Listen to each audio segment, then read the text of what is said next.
Hello students, welcome to Jain Study Point. My name is Shruti Jain. I am your English teacher for class 10. Students, आज हम पढ़ने जा रहे हैं future tense. Future tense में भी हमारे चार पार्ट्स होते हैं, जैसे हमने अपनी पिछली वीडियोस में देखा प्रेजेंट में और पास्ट में हमने चारों पार्ट्स पढ़े थे। ऐसे ही आज हम फ्यूचर के पढ़ने जा रहे हैं और साथ में उनकी आइडेंटिटीज देखेंगे कि उनको हम कैसे पहचानेंगे कि हमें कौन सा टेंस कहाँ पे यूज करना है। सबसे पहले आप देख रहे हो future indefinite tense. Future indefinite को हम सिंपल फ्यूचर भी बोलते हैं। इसके अंदर हमारा जो रूल है, सबसे पहले हम वो देखेंगे। सेंटेंसेस तीन पार्ट्स में डिवाइड होंगे, पॉजिटिव, नेगेटिव, इंटेरोगेटिव। पॉजिटिव को हम अफर्मेटिव भी बोलते हैं, डिक्लेरेटिव भी बोलते हैं। तो अब उसका रूल है सब्जेक्ट, हेल्पिंग वर्ब, वर्ब की फर्स्ट फॉर्म एंड ऑब्जेक्ट। अब हेल्पिंग वर्ब्स हमारी क्या है, विल और शैल। अब हमें कब विल यूज करना है, कब शैल यूज करना है, जो हमारे सब्जेक्ट्स होते हैं उन पे डिपेंड करेगा कि हमें कैसे विल यूज करना है और कैसे शैल यूज करना है। हमारे सब्जेक्ट्स 7 होते हैं, he, she, it, you, they, I, we.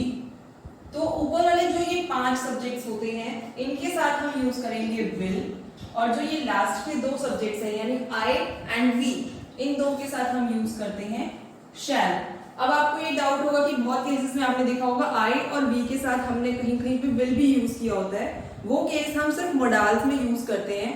अब जो हम नई इंग्लिश पढ़ रहे हैं उसमें बहुत केसेस में आप विल यूज करते हैं, बट जब आपको पर्टिकुलर टॉपिक दिया है, अगर आप टेंसेस पढ़ रहे हो, नरेशंस पढ़ रहे हो, एक्टिव पैसिव पढ़ रहे हो, तो वहां पे आपको विल और शैल इसी तरीके से ही पढ़ने होंगे, अदरवाइज आपके मार्क्स डिडक्ट हो सकते हैं। तो सबसे मेन चीज है आपको हेल्पिंग वर्ब्स का ध्यान रखना होगा। 5 जो हमारे सब्जेक्ट्स हैं, ही, शी, इट, यू, दे, इनके साथ आएगा विल, आई और वी के साथ आएगा शैल। अब आगे का रूल क्या है, सब्जेक्ट, विल, शैल, वर्ब की first form, object. Next negative, helping verb और वर्ब के बीच में हमें नॉट लगाना है, और इंटेरोगेटिव में हेल्पिंग वर्ब आगे आ जाएगी, सब्जेक्ट पीछे हो जाएगा और लास्ट में इंटेरोगेटिव मार्क। सब बाकी का रूल एज इट इज रहता है दोनों सेंटेंसेस के अंदर। बस पॉजिटिव का अगर आपको याद है तो नेगेटिव और इंटेरोगेटिव में आपको दिक्कत नहीं होगी। उसके बाद हम देखेंगे आइडेंटिटीज, जिससे हम पता लगाएंगे कि फ्यूचर इंडेफिनिट को हमें कहाँ यूज करना है। पहली आइडेंटिटी है टुमारो और नेक्स्ट। ये दो हमारे जो है ये है हमारे टाइम फ्रेजेस। इनको हम एडवर्ब ऑफ टाइम की तरह भी यूज कर सकते हैं। ये हमारे टाइम फ्रेजेस हैं जो हमें टाइम शो करते हैं। टुमारो, जिससे हमें वर्ड से ही पता चल रहा है नेक्स्ट डे यानी आने वाला कल, तो ये हमारा हो गया फ्यूचर की बात कर रहे हैं। अगर हम कोई भी चीज बोलेंगे और टुमारो बोलेंगे तो हमें पता चल जाएगा कि हम कल की बात कर रहे हैं। अब कल बीता हुआ भी होता है, आने वाला भी होता है। बीता हुआ होता है येस्टरडे जो हम पास्ट में यूज करते हैं, और आने वाला होता है टुमारो जो हम फ्यूचर में यूज करेंगे।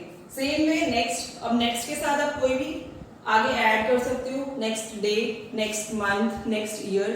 फॉर एग्जाम्पल अभी देखिए आप, we go, sorry, we shall go for a walk next morning. और सेम वे एक और एग्जाम्पल देखिए, they will go for a movie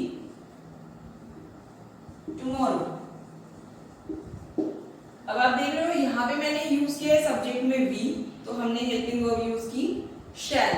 और नेक्स्ट सेंटेंस में आप देख रहे हो सब्जेक्ट है दे, तो वहां पे हमने हेल्पिंग वर्ब यूज की विल। वर्ब दोनों केसेस में फर्स्ट फॉर्म ही रहेगी, वो कोई चेंज नहीं होगा। अब चाहे हम नेक्स्ट यूज करें चाहे हम टुमारो यूज करें, हमारा रूल सेम रहेगा। बस मेन चीज क्या है, हेल्पिंग वर्ब्स। अगर यहाँ पे आपको वी और आई की जगह पे कोई नाम गिवन है, चिल्ड्रन गिवन है, तो आप सब केसेस में विल यूज करेंगे। बस आई और वी के साथ आपको शैल यूज करना है। Next is if, unless, until. ये तीनों हमारे एडवर्ब क्लॉज के अंदर यूज होंगे, और जो हमारा एडवर्ब क्लॉज, जो सेंटेंस इनसे स्टार्ट होगा एडवर्ब क्लॉज के अंदर, वो हमेशा प्रेजेंट इंडेफिनिट के अंदर रहेगा, और जो हमारा नेक्स्ट होगा उसको हमें फ्यूचर इंडेफिनिट में पढ़ना होगा। For example, if you work hard will pass the exam. अब आप देख रहे हो इफ से सेंटेंस स्टार्ट हो रहा है, सब्जेक्ट हमारा यू आया, यहाँ पे आ गई वर्ब की फर्स्ट फॉर्म, यानी हमें क्या यूज करना था, प्रेजेंट इंडेफिनिट, तो वो आ गया सब्जेक्ट, वर्ब की first form object, present indefinite आ गया। अब नेक्स्ट पार्ट के अंदर हमें फ्यूचर इंडेफिनिट यूज करना है, that is you will, helping verb हो गई, वर्ब की first form and object, you will pass the exam. जो भी हमारे ये तीनों वर्ड्स होते हैं, इफ, अनलेस एंड अनटिल, तीनों हमारे कंडीशनल्स होते हैं। ये हमेशा किसी ना किसी कंडीशन को शो करते हैं। जैसे कि आप सेंटेंस में देख रहे हो, इफ यू वर्क हार्ड, अगर तुम मेहनत करोगे, तो कंडीशन आ गई, अगर करोगे तभी पास करोगे एग्जाम को। तो ऐसे ही अनलेस और अनटिल होता है, दोनों वर्ड्स हमारे नेगेटिव होते हैं। जब भी हम इनको यूज करेंगे सेंटेंस के अंदर, यानी प्रेजेंट इंडेफिनिट वाले सेंटेंस के अंदर, तो वहां पे हम नॉट नहीं लगाएंगे, क्योंकि दोनों वर्ड्स पहले से ही नेगेशन को शो कर रहे हैं। जैसे आप पढ़ते हो लेस, तो उसका नेगेशन अनलेस, तो ऐसे ही टिल, अनटिल, दोनों का मतलब होता है जब तक। तो जब तक कोई काम नहीं करोगे तब तक कुछ नहीं होगा। वैसे हमारा यहाँ पे हम इंग्लिश में नहीं वर्ड यूज नहीं करेंगे, ये पहले से ही नॉट को शो कर रहा है। For example, until you reach the station in time, you will not catch the train। अब आप देखो, until, जब तक तुम स्टेशन टाइम पे नहीं पहुंचोगे, तो वो नहीं वर्ड हमें until पहले से ही शो कर रहा है। You will not catch the train, negative sentence आ गया, subject you, helping verb will, verb one catch, दोनों के बीच में मैंने क्या लगाया, नॉट। जैसे मैंने आपको बताया था, हेल्पिंग वर्ब और वर्ब के बीच में आएगा नॉट। फिर आ गया the train, that is object. तो यहाँ पे ही हमें हमारी कंडीशन मिल गई, until you reach the station in time, जब तक तुम स्टेशन टाइम पे नहीं पहुंचोगे, कंडीशन आ गई, तब तक तुम ट्रेन नहीं पकड़ पाओगे। Clear? Next is future continuous. पहले इसके रूल्स देखिए, सब्जेक्ट विल शैल, फ्यूचर के अंदर हमारी जो हेल्पिंग वर्ब्स हैं विल शैल हमेशा सेम रहेगी और सेम कंडीशन यूज होनी है, पांचों सब्जेक्ट्स के साथ विल और इन दो सब्जेक्ट्स के साथ शैल। उसके बाद जो एडिशन होगी वो होगी बी। हर एक टेंस के अंदर फ्यूचर के एक नई एडिशन होगी, जिससे आप उसको डिफरेंशिएट कर पाओगे। वर्ब की फर्स्ट फॉर्म आएगी, जिसको हम बी फोर भी बोलते हैं, और लास्ट में आएगा हमारा ऑब्जेक्ट। नेगेटिव में सेम नॉट बी। अब जो हमारी एडिशंस रहेंगी वो वर्ब के साथ होंगी। नॉट जो है वो हमेशा हमारी जो मेन हेल्पिंग वर्ब होती है उसी के साथ रहेगा। और इंटेरोगेटिव के अंदर सेम हेल्पिंग वर्ब आगे आ जाएंगी, सब्जेक्ट पीछे हो जाएगा। अब इसकी आइडेंटिटी एक ही है। अभी तक आपने अभी क्या पढ़ा था सिंपल फ्यूचर के अंदर, टुमारो और नेक्स्ट वर्ड। यहाँ पे भी सेम है, आप देख रहे हो टुमारो और नेक्स्ट संडे, नेक्स्ट वीक, मैंने ये दोनों वर्ड्स लिखे हैं। इनके साथ अगर हमें किसी सेंटेंस के अंदर एट दिस टाइम लिख के मिला होगा तो हमारा फ्यूचर कॉन्टिन्यूअस का पार्ट होगा। कैसे? कॉन्टिन्यूअस का मतलब होता है लगातार, जो चीज हम लगातार कर रहे हैं। तो फ्यूचर कॉन्टिन्यूअस फ्यूचर में जो लगातार करेंगे। जैसे एग्जाम्पल देखो, the cook will be cooking food at this time tomorrow.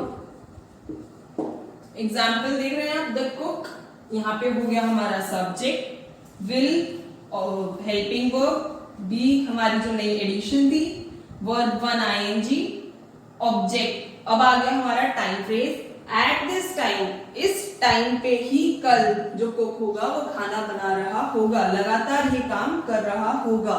तो मैंने अभी आपको बताया था फ्यूचर कॉन्टिन्यूअस के अंदर जो काम हम लगातार कर रहे होंगे लेकिन फ्यूचर में, वो हमारा फ्यूचर कॉन्टिन्यूअस रहेगा एट दिस टाइम के साथ टुमारो या फिर नेक्स्ट वर्ड के साथ कोई भी टाइम गिवन होगा। इसकी यही एक आइडेंटिटी है और ये दोनों आइडेंटिटीज बहुत इंपॉर्टेंट है, दोनों एक दूसरे के साथ रिलेटेड हैं। तो बड़े ध्यान से देखिएगा चीजों को। अब हम आगे कंटिन्यू कर रहे हैं हमारे थर्ड टेंस से, that is future perfect tense.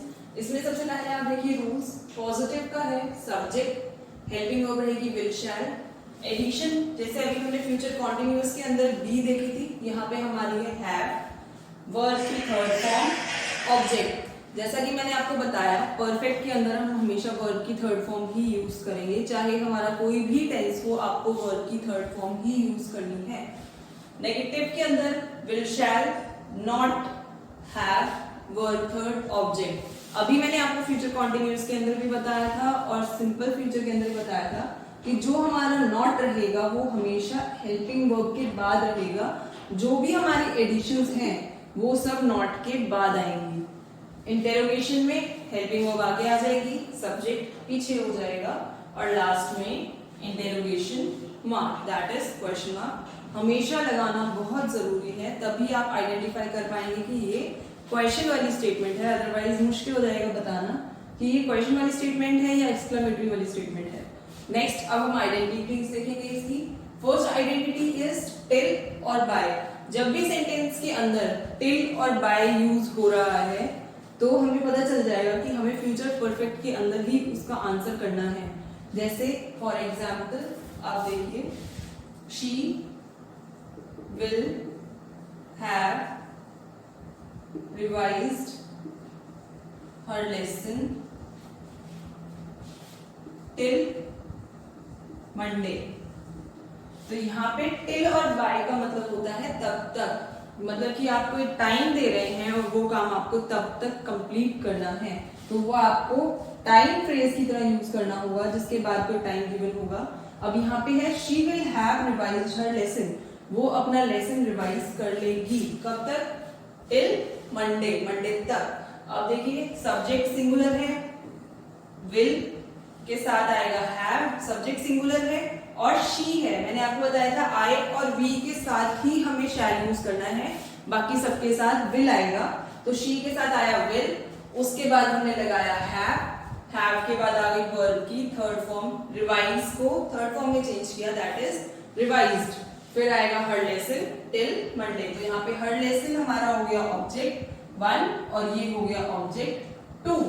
पूरा हम ऑब्जेक्ट में ही काउंट करेंगे। ऑब्जेक्ट 1 और 2 एक अलग केस है जो कि हम एक्टिव पैसिव के अंदर पढ़ेंगे। नेक्स्ट इज व्हेन और बिफोर। जब भी व्हेन और बिफोर के बाद हमें सिंपल प्रेजेंट टेंस दे रखा होगा तो पहले वाले पार्ट के अंदर हमें फ्यूचर परफेक्ट के अंदर ही आंसर करना होगा। For example you will have got ready before the bus arrives.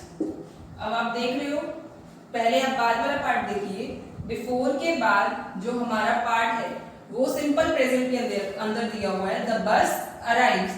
तो बस यहाँ पे हमारा सिंगुलर सब्जेक्ट हो गया, अराइव्स V1 के साथ हमने लगा दिया S, तो अराइव्स बन गया।